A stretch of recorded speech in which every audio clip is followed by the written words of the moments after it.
सुप्रभात बच्चों, आज हम आपकी पाठ्य पुस्तक हिंदी के अध्याय 2 का अध्ययन करेंगे, जिसका शीर्षक है वर्ण, शब्द और वाक्य।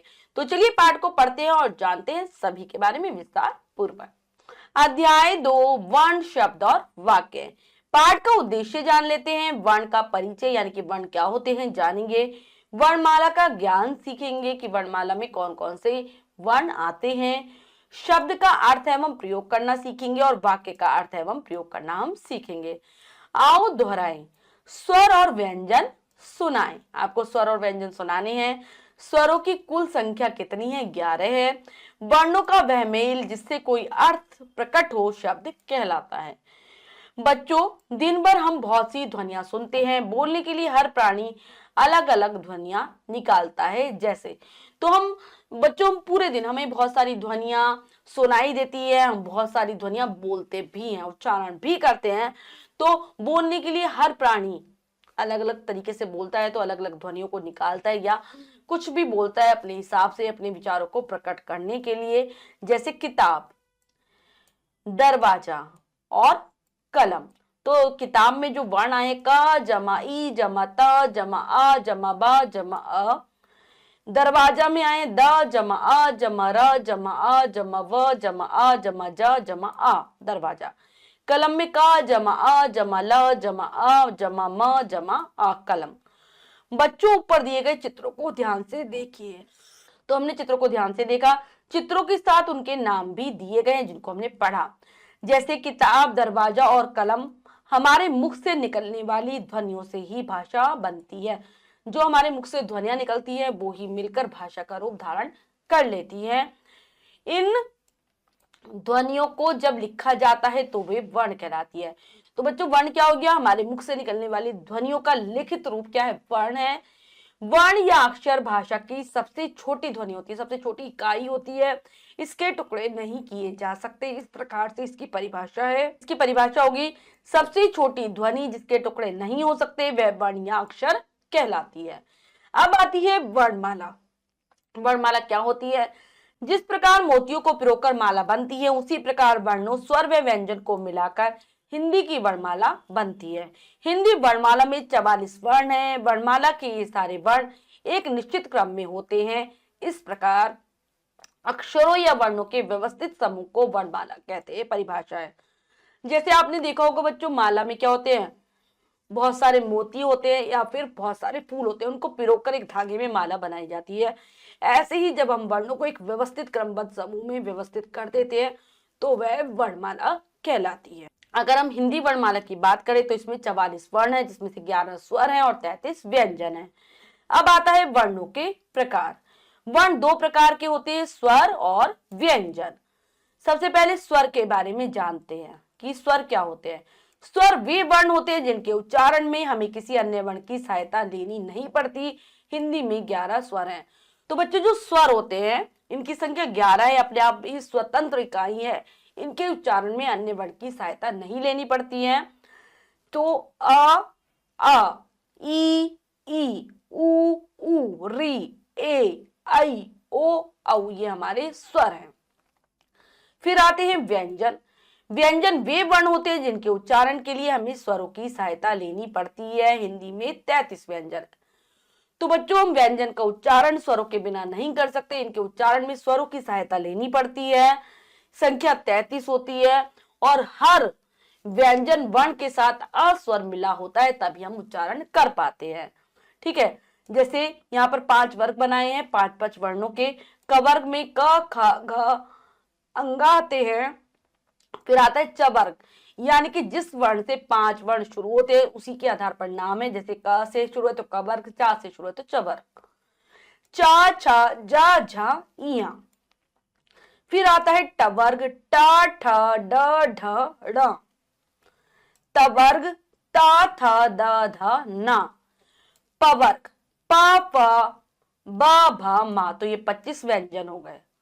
ठीक है, 25 व्यंजन। इनको हम स्पर्श व्यंजन भी कहते हैं। फिर आते हैं अंत्यस्थ व्यंजन। इनकी संख्या 4 होती है, य, र, ल, व। फिर आते हैं ऊष्म व्यंजन। इनकी संख्या भी 4 है, श, श, स, ह। ठीक है, तो ये अंत्यस्थ, ऊष्म और स्पर्श व्यंजन मिलाकर कुल 33 व्यंजन हो जाते हैं। इसके अलावा हमारी वर्णमाला में संयुक्त व्यंजन आते हैं जो कि 4 हैं, श, त्र, ज्ञ और श्र, जो कि 2 व्यंजनों को मिलाकर बने हैं। इसमें हमारा अनुस्वार आता है जिसको अंग भी कहा जाता है, विसर्ग आता है जिसको आह कहा जाता है, यानी कि ये हा की ध्वनि देता है, अनुनासिक आता है जिसको चंद्र बिंदु आ कहते हैं हम, आगत व्यंजन आते हैं ज और फ, यानी कि जो दूसरी भाषा से आए हुए हैं, आगत स्वर आता है एक औ, जो कि अंग्रेजी भाषा से आया है, 2 हमारे विशिष्ट वर्ण आते हैं जिनको हम अतिरिक्त व्यंजन भी कहते हैं, ड़ और ळ, ये हमारे ट वर्ग में के ट और ढ में नुक्ता या फिर हम कह सकते हैं बिंदु लगाकर बनाए गए हैं। स्वर और व्यंजन का मिला जुला रूप है ये अनुस्वार, विसर्ग, अनुनासिक ये तीनों, क्योंकि ना तो ये स्वर में आते हैं ना ये व्यंजन में आते हैं, इसलिए इनको अयोगवाह भी कहा जाता है। विशेष स्वर रहित व्यंजन हलंत लगाकर लिखे जाते हैं जैसे क, ख, ग। तो बच्चों सभी व्यंजनों को बोलने के लिए स्वर मिलाने पड़ते हैं हमें, और आ स्वर तो मिला ही होता है। अगर आ के अलावा भी जो भी अगर स्वर मिले, अगर उनको हटाकर हम व्यंजन लिख रहे हैं तो हमें नीचे छोटी सी रेखा खींचनी पड़ती है जिसको हलंत कहा जाता है। क, ख, ग में आप देख रहे हो। श, त्र, ज्ञ तथा श्र संयुक्त व्यंजन है, ये 2 भिन्न व्यंजनों को जोड़कर बने हैं, 2 व्यंजनों को मिलाकर बनाए गए हैं। अंग और आहा को स्वर के साथ लिखा जाता है, परंतु ये ना स्वर है और ना व्यंजन है, इनको हम अयोगवाह कहते हैं। हिंदी वर्णमाला के कुछ अन्य वर्ण। बच्चों अब आप कुछ और ऐसी ध्वनियों के बारे में जानेंगे जिनका प्रयोग बातचीत के समय बहुत अधिक होता है। तो अभी हमने ऊपर में पढ़ा था अनुस्वार जिसको हम अंग कहते हैं, ये बिंदु के रूप में प्रयोग होता है, जैसे अंगूर, संसार, गंगा, शंकर, तिरंगा आदि में आप देख रहे हैं उसका प्रयोग। हम विसर्ग का प्रयोग करते हैं, जैसे आ के बाद लगे हुए 2 बिंदु आपको दिखाई दे रहे हैं, जैसे अतः, प्रातः, नमः आदि से बनने वाले शब्द हैं। अनुनासिक जिसको चंद्र बिंदु आ या फिर हम चंद्र बिंदु के नाम से बुलाते हैं, जैसे मुंह, हंसना, आंख, चांद आदि में आप इसका प्रयोग देख रहे हैं। देखिए, पढ़िए और समझिए। अंगूर मीठे और रसीले होते हैं, बच्चे की आंखें नीली हैं। बच्चों आपने अंगूर के अनुस्वार और आंख में अनुनासिक चिन्हों को देखा, ये चिन्ह अनुस्वार और अनुनासिक चंद्र बिंदु के हैं। अंग तथा आहा को क्या कहा जाता है बच्चों? अयोगवाह कहते हैं। अब आता है संयुक्त व्यंजन। वे व्यंजन जो 2 भिन्न व्यंजनों के आपस में जुड़ने से बनते हैं वे क्या कहलाते हैं बच्चों? वे संयुक्त व्यंजन कहलाते हैं। 2 भिन्न प्रकार के व्यंजनों को मिलाकर बनाते हैं, जैसे शाय हमारा का जमा श, इससे बनने वाला शब्द है क्षत्रिय। त्रा बनाए ता जमा रा, इससे बनने वाला शब्द है त्रिशूल। ज्ञा बनाए जा और इया को मिलाकर बनने वाला शब्द है ज्ञानी। श्रा बनाए शाह जमा रा, श्रमिक, इससे बनने वाला शब्द है। बच्चों आपने देखा कि शा, त्रा, ज्ञा और शा व्यंजन 2 अलग अलग व्यंजनों के जुड़ने से बने हैं, इसीलिए ये कहलाते हैं क्या? संयुक्त व्यंजन कहलाते हैं। अब पढ़ेंगे मात्राएं। मात्राएं देखिए, पढ़िए और समझिए। मा जमा आ जमा ला जमा आ बराबर माला। मा जमा ई जमा ठा जमा आ जमा ई बराबर मिठाई। भा जमा आ जमा ला जमा ऊ भालू। ला जमा ई जमा चा जमा ई बराबर लीची। बच्चों पीछे दिए गए चित्रों में व्यंजनों के साथ कुछ रंगीन चिन्हों का प्रयोग किया गया है। ये रंगीन चिन्ह स्वरों की मात्राएं हैं। मात्राओं के हम व्यंजन के साथ स्वर ना लिखकर उनकी मात्राएं लगाते हैं। तो आपने देखा कि यहाँ पर स्वर आए हैं, माँ के साथ आए हैं, ला के साथ भी आया है, लेकिन हमने इन पूरे स्वरों को ना लगाकर केवल इनकी मात्राओं का प्रयोग किया, क्योंकि अगर हम स्वर को लगा दे तो अच्छा भी नहीं लगता, ठीक है। इसलिए केवल हम इनके साथ चिन्हों को लगाते हैं। ये जो चिन्ह, स्वरों के जो चिन्ह है, यही मात्रा कहलाते हैं। अगर ये मात्राएं नहीं होती तो इन शब्दों को इस प्रकार से लिखा जाता। अगर हम मात्राएं नहीं लगाएंगे तो ऐसे लिखेंगे माला, ऐसे लिखेंगे। मिठाई, भालू, लीची, ऐसे हमें लिखना पड़ेगा, जो कि सुंदर भी नहीं लग रहा। आपको इन्हें पढ़ना बहुत अटपटा लग रहा होगा और इनका कुछ भी अर्थ समझ नहीं आ रहा होगा। इस स्थिति से बचने के लिए स्वर जब व्यंजन से मिलते हैं तब इनका रूप बदल जाता है और यह बदला हुआ रूप ही मात्रा कहलाता है। यानी कि स्वरों को व्यंजन के साथ प्रयोग करने के लिए हम उनके जो दूसरे परिवर्तित रूप का प्रयोग करते हैं वही मात्रा कहलाता है, यानी कि स्वरों के चिन्ह मात्रा कहलाते हैं। स्वर आ की कोई मात्रा नहीं होती, यह हर व्यंजन में मिला होता है। आ की कोई मात्रा नहीं है, हर व्यंजन में मिला है। शेष स्वरों की मात्राएं होती हैं इस प्रकार। व्यंजन के साथ साथ लगने वाले स्वरों के निश्चित चिन्ह मात्रा कहलाते हैं। जरा सोचे, प्रत्येक व्यंजन का उच्चारण करते समय आ स्वर की आवाज आती है। हम बोले क ख ग, तो सब में आ की ध्वनि सुनाई दे रही है, इसकी अपनी कोई मात्रा नहीं होती। जैसे क जमा अ बराबर क, ता जमा आ बराबर ता, तो ये व्यंजनों को पूर्ण रूप देता है। अब आता है व्यंजन जमा स्वर बराबर मात्रा। तो बच्चों यहाँ पर एक तालिका के माध्यम से बताया गया है मात्रा किस प्रकार से व्यंजनों के साथ जुड़ती है। तो सबसे पहले स्वर है, फिर मात्राएं उनकी, फिर व्यंजनों को व्यंजन के साथ मात्रा लगाकर बताया गया है, और मात्रा लगाने के बाद कैसा रूप हो जाएगा वो, और फिर शब्द बनाकर दिखाया गया। तो चलिए पढ़ते हैं। सबसे पहले हमारा आ, जिसकी कोई मात्रा नहीं है, लेकिन ये हर, जैसे ता जमा आ तो बन गया ये वाला रूप ता, और बनने वाला शब्द हो गया तरकश। फिर आता है आ, जिसकी मात्रा खड़ी पाई के रूप में होती है। ता जमा आ बराबर ता, बनने वाला शब्द है ताला। और बच्चों जब भी आप देखेंगे कि व्यंजन के साथ जो स्वर जुड़ रहा है, तो वो व्यंजन वो स्वर के जुड़ने के बाद अंत में वही ध्वनि देने लगता है। जैसे ता, ला के साथ जुड़ा तो ला, ताला, ठीक है। अब आती है ई की मात्रा, इस प्रकार से होती है ये ई की मात्रा। ता जमा ई बराबर ती, बनने वाला शब्द है तितली। ई की मात्रा इस प्रकार से होती है। ता जमा ई बराबर ती, तीर से बनने वाला शब्द है। ऊ की मात्रा, ऊ की मात्रा कैसी होती है बच्चों? इस प्रकार से होती, छोटी सी। ता जमा ऊ हमेशा व्यंजन वर्ण के नीचे लगती है। तू से बनने वाला शब्द हो गया तुलसी। ऊ की मात्रा विपरीत दिशा में जाती है। ता जमा ऊ बराबर तू, तुलिका इससे बनने वाला शब्द है। फिर आता है री। री की मात्रा किस प्रकार से होती है? इस प्रकार से। ता जमा री बराबर त्री, तृण इससे बनने वाला शब्द हो गया। अब आता है ए की मात्रा इस प्रकार से होती है। ता जमा ए बराबर ते, और तेल इससे बनने वाला शब्द है। नेक्स्ट है हमारी आई की मात्रा, इस प्रकार से होती है। ता जमा आई बराबर तई, और तैरना इससे बनने वाला शब्द है। ओ की मात्रा बच्चों इस प्रकार से होती है। ता जमा ओ तो, और तोता इससे बनने वाला शब्द है। अब आती है आउ की मात्रा, इस प्रकार से होती है। ता जमा औ तऊ, और तोलिया इससे बनने वाला शब्द है। नेक्स्ट है अंग। अंग की मात्रा किस प्रकार से होती है? बिंदु के रूप में होती है। ता जमा अंग तो तंग हो गया। तन, तन, अन्न। कई बार बच्चों ये ना जो हमारा अंग होता है ये अलग अलग ध्वनियां देता है। कई बार अंग की ध्वनि देगा, कई बार ना की देता है। जैसे यहाँ पर ना की है। तंदूर, अंगूर, ठीक है। यहाँ पर अंग दे रहा है, यहाँ पर तन दे रहा है। ऐसी अहा, जो अहा है ह की ध्वनि देता है। ता जमा अह, प्रातः अथा इससे बनने वाले शब्द हो गए। कुछ विशेष बातें जिनका जानना जरूरी है। सभी मात्राओं को लगाने का तरीका अलग अलग है। कुछ मात्राएं व्यंजनों के ऊपर लगती हैं तो कुछ नीचे, कुछ व्यंजनों के आगे लगती है तो कुछ उनके पीछे, ठीक है। कुछ आगे, कुछ पीछे, कुछ ऊपर, कुछ नीचे, ऐसे लगती है मात्राएं। जैसे आ की मात्रा है हमेशा वर्ण के पीछे, ठीक है। ऊ की मात्रा वर्ण के नीचे, ई की मात्रा एक वर्ण के आगे और दूसरी पीछे लगती है, ठीक है। ओ की मात्रा वर्णों के पीछे, आउ की मात्रा वर्णों के पीछे, ए आई की मात्रा वर्णों के ऊपर, री की मात्रा वर्णों के नीचे लगती है।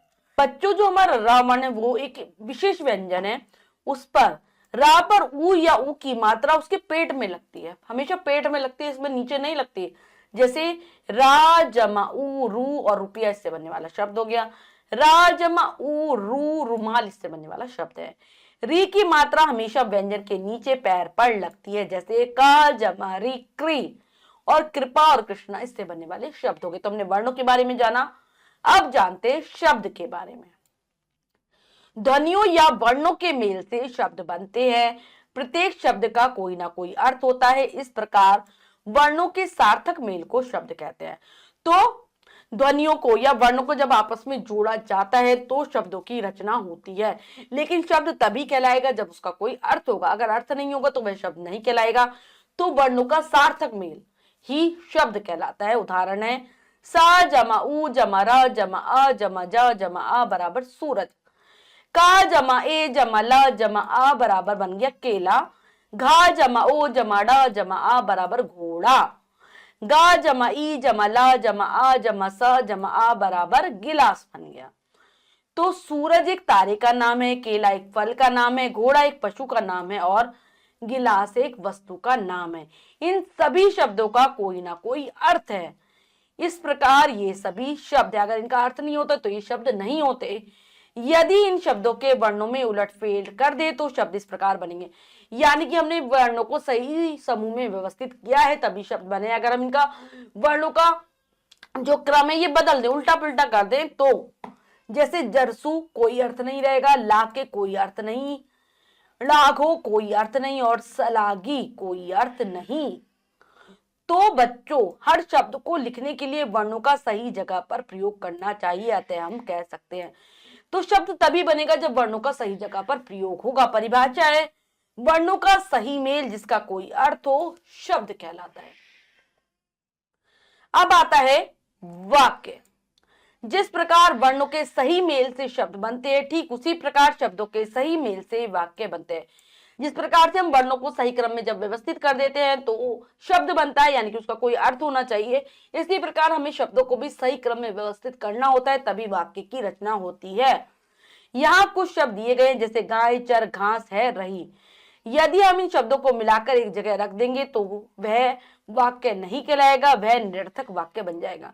अगर हम उल्टा पुल्टा कर दें जैसे यहाँ पर दिखाया गया है गाय, चर, घास, है, रही, तो ये कोई वाक्य नहीं कहलाएगा क्योंकि ये अर्थ अपना देने में समर्थ ही नहीं है।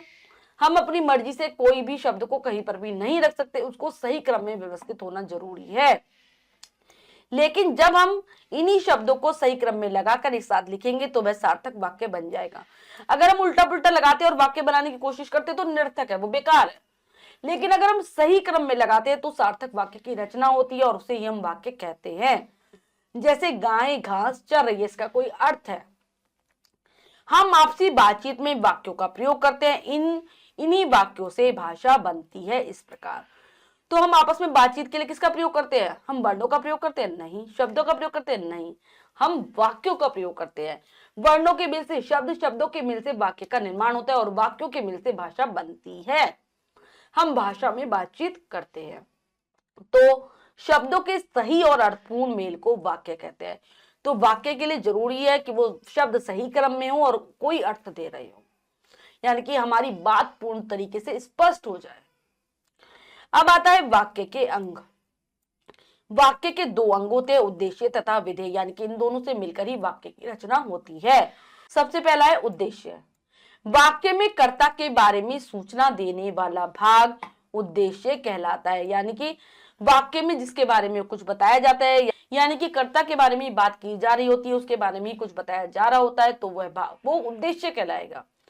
जैसे अमरीश निबंध लिख रहा है, विहान समाचार सुन रहा है, तो यहाँ पर अमरीश और विहान उद्देश्य है क्योंकि इन दोनों के बारे में बात हो रही है। अगला है हमारा विधेय। वाक्य में उद्देश्य के बारे में जो कुछ कहा जाए उसे विधेय कहते हैं। उद्देश्य के बारे में जो भी बात कही जा रही है वह विधेय कहलाती है।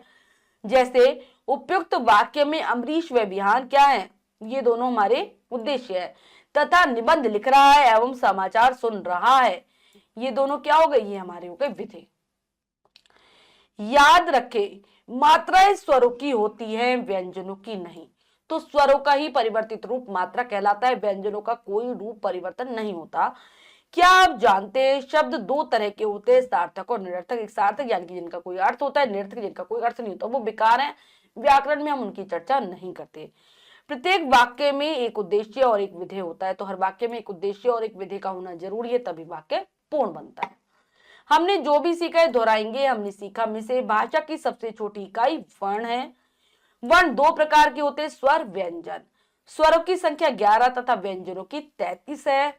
प्रत्येक स्वर का एक चिन्ह होता है जिसे मात्रा कहते हैं। आ स्वर की कोई मात्रा नहीं होती है। वर्णों के सही मेल से शब्द बनते हैं, शब्दों के उचित मेल से वाक्य बनते हैं, वाक्य के दो अंग है, उद्देश्य और विधेय। हमने पाठ को अच्छे से समझकर पढ़ा और पाठ को दोहरा भी लिया। करते हैं अभ्यास कार्य। पहला प्रश्न लिखित प्रश्न का है, सही उत्तर पर सही का चिन्ह लगाइए। तो चलिए लगा देते हैं। भाषा की सबसे छोटी ध्वनि को क्या कहते हैं? वर्ण या अक्षर, स्वर, व्यंजन। तो सबसे छोटी ध्वनि क्या कहलाती है बच्चों? वर्ण या अक्षर। वर्ण कितने प्रकार के होते हैं? 4, 2, 3। तो 2। कौन से स्वर की मात्रा नहीं होती? ई। तो अ की नहीं होती। वाक्य के कितने भाग होते हैं? 2, 3, 4। तो 2। सही या गलत का निशान लगाइए। करते हैं। वर्ण भाषा की सबसे छोटी ध्वनि होती है, बिल्कुल सही। हिंदी वर्णमाला में 44 वर्ण है, बिल्कुल सही। री की मात्रा व्यंजन के ऊपर लगती है, गलत। वर्णों के सही मेल से शब्द बनते हैं, सही। आ स्वर की कोई मात्रा नहीं होती है, बिल्कुल सही। नेक्स्ट है, निम्नलिखित वर्णों को मिलाकर शब्द बनाइए। तो यहाँ पर बच्चों ध्वनि वर्ण दिए गए, उनको मिलाकर हमें शब्द बनाना है। करते हैं। उदाहरण है, का जमा ओ जमा य जमा अ जमा ल जमा आ बन गया कोयला। ऐसे ख जमा अ जमा र जमा अ जमा गा जमा ओ जमा श जमा आ, क्या बन गया? खरगोश। खरगोश। मा जमा आ जमा ट जमा अ जमा रा जमा आ, क्या बन गया? मटर। पा जमा ई जमा च जमा आग जमा क जमा आ जमा र जमा ई, क्या हो जाएगा? पिचकारी। पिचकारी।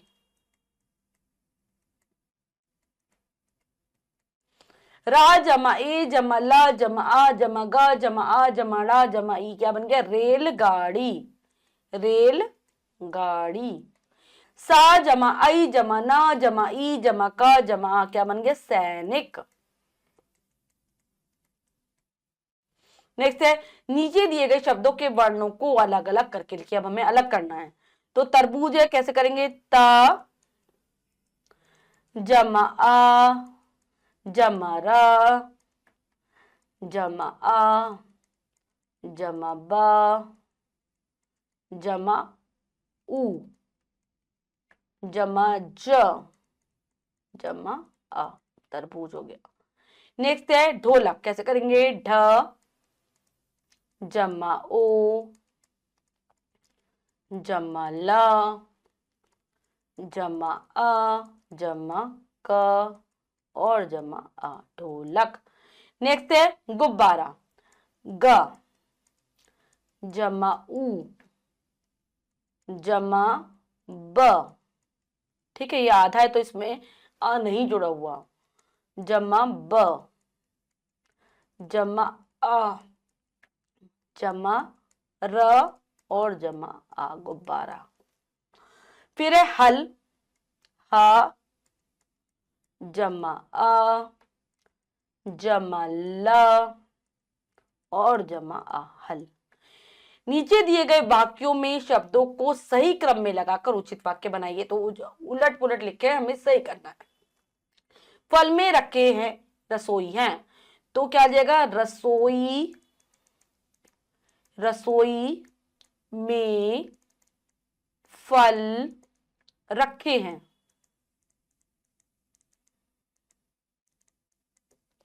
मिठास है में आम, आम में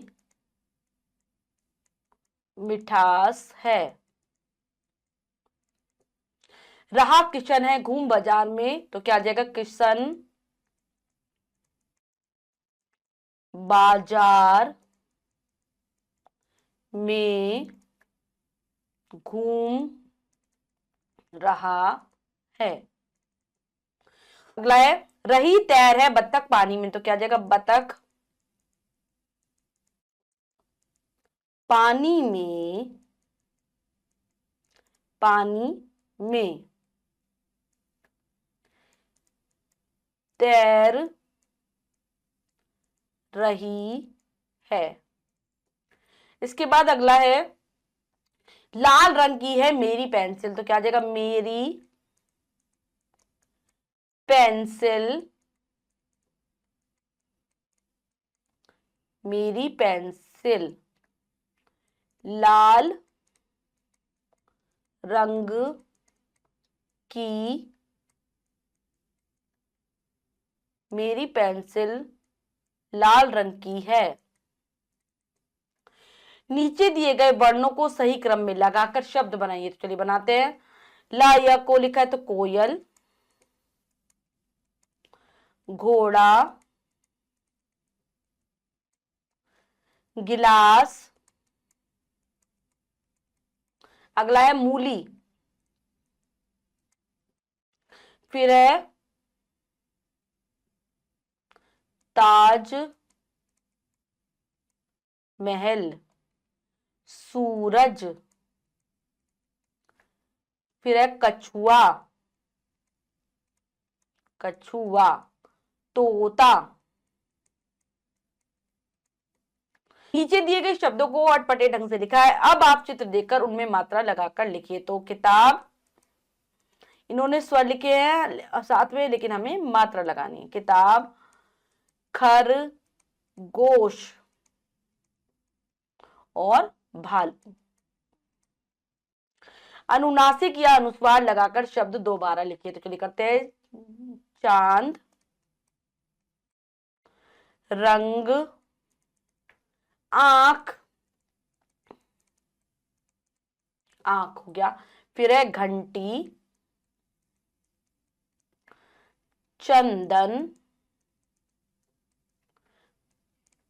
पंख, चांदनी और ऊंचा।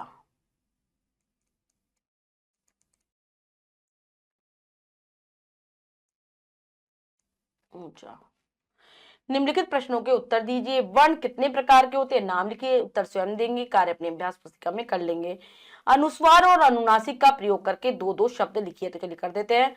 अनुस्वार क्या क्या हो जाएगा हमारा? अनुस्वार में रंग, तंग, पंख। अनुनासिक चांद, दांत, आंख। तो बच्चों, हमने पाठ को अच्छे से समझकर पढ़ा और अभ्यास कार्य किया। इसके अतिरिक्त जो भी कार्य है वो आप स्वयं करेंगे सुंदर अक्षरों में अपनी अभ्यास पुस्तिका में। बच्चों, आज हमने पाठ के माध्यम से वर्ण यानी कि जो भाषा की सबसे छोटी इकाई है, वर्ण, शब्द और वाक्य के बारे में जाना। आशा करती हूँ यह पाठ आपको बहुत अच्छे से समझ आ गया होगा। पाठ को फिर से जरूर पढ़ेंगे। मिलते हैं अगली कक्षा में नए पाठ के साथ। तब तक के लिए स्वस्थ रहिए, प्रसन्न रहिए। धन्यवाद।